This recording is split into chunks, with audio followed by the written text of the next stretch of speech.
Qu'est-ce que la schizophrénie? Le terme en tant que tel signifie un esprit divisé. Mais en réalité, c'est une maladie chronique, donc au cerveau, qui est très complexe, qui pousse le sujet à perdre contact avec la réalité. En d'autres mots, le cerveau ne fonctionne plus correctement.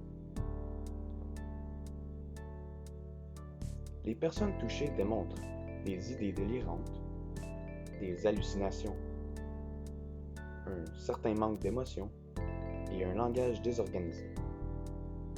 En général, le trouble apparaît à la fin de l'adolescence, mais il arrive qu'elle tarde et n'apparaisse seulement qu'au début de la trentaine.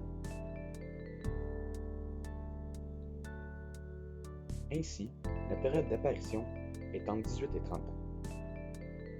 Et là, vous allez me dire, ok, on sait c'est quoi maintenant, mais comment ça s'explique biologiquement? Il faut savoir que c'est une maladie très complexe, alors même les médecins ne sont pas encore sûrs des causes qui poussent les personnes à être schizophrènes.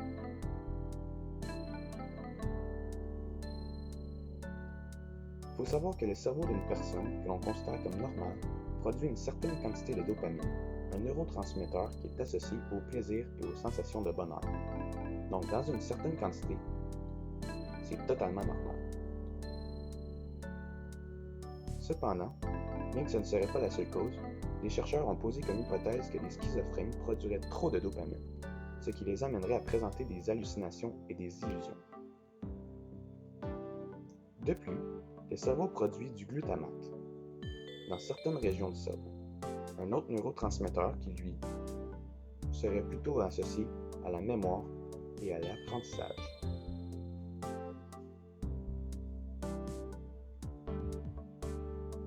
Une autre hypothèse apportée par les chercheurs est que les schizophrènes auraient trop de glutamate dans certaines régions du cerveau, ce qui serait néfaste pour ceux-ci.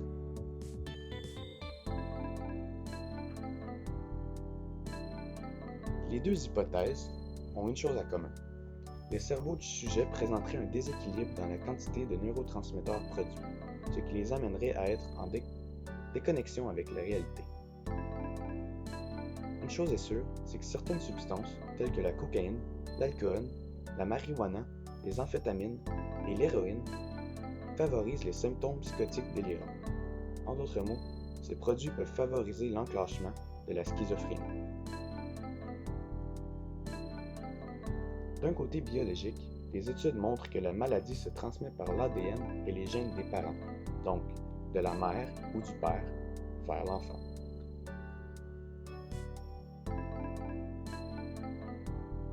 Plusieurs études s'intéressent à la schizophrénie, donc il existe plusieurs statistiques par rapport à celle-ci.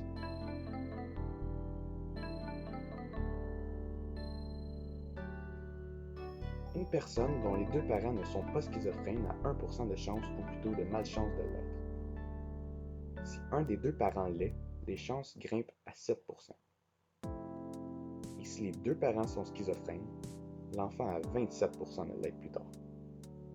Donc, même si elle se transmet d'une certaine manière des parents aux enfants, les médecins ne veulent quand même pas trop affirmer que la maladie est héréditaire. Ils préfèrent plutôt dire que certaines personnes sont biologiquement plus vulnérables que d'autres à la maladie. Bref, la schizophrénie est une maladie mentale très complexe qui ne se définit pas seulement à entendre des voix, comme plusieurs personnes pourraient le penser. Elle touche autant les femmes que les hommes et les pousse à se déconnecter de la réalité qui les entoure.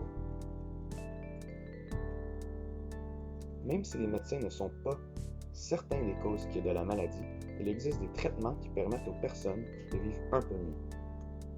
Mais au final, ils ne permettent quand même pas de vivre avec une réhabilitation complète.